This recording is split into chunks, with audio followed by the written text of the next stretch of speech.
പെണ്ണ് കാണാൻ പോകുമ്പോൾ നമുക്കൊരു ചിന്താഗതിയുണ്ട്, മയിലിത് നടക്കുമോ അല്ല മൂഞ്ചുവോ വെറുതെ ടൈം പോകുമോ എന്നതുപോലത്തെ ഒരവസ്ഥയാണ് കോഴിക്കോടും അല്ലെങ്കിൽ മലബാർ മേഖലകളിൽ നമ്മൾ പന്നിയിറച്ചി മേടിക്കാൻ പോകുമ്പം.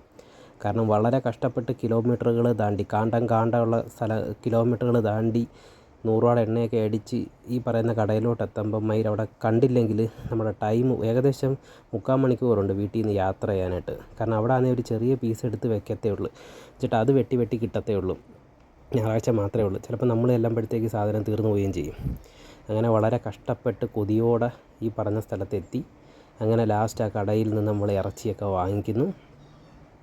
എനിക്ക് പറയാനുള്ളത്, കാരണം ഒരു പ്രത്യേകതരം കമ്മ്യൂണിറ്റി ഈ സാമാനം കഴിക്കരുതെന്നുള്ള ഒരു പ്രാർത്ഥനയിലാണ് ഇന്ന് ഞാൻ നിൽക്കുന്നത്. അവരിത് കഴിച്ചു തുടങ്ങിയ ആട്ടിറച്ചിയുടെയൊക്കെ വില ഇത് കയറിപ്പോകും. പിന്നെ നമ്മളെപ്പോലുള്ള സാധാരണക്കാർക്ക് ഈ സാമാനം ജീവിതത്തിൽ സ്വപ്നം പോലും കാണാൻ പറ്റത്തില്ല. അതുകൊണ്ട് ആരും വലിയ പരസ്യമൊന്നും ചെയ്യേണ്ട ഈ കാര്യത്തിൽ കേട്ടോ.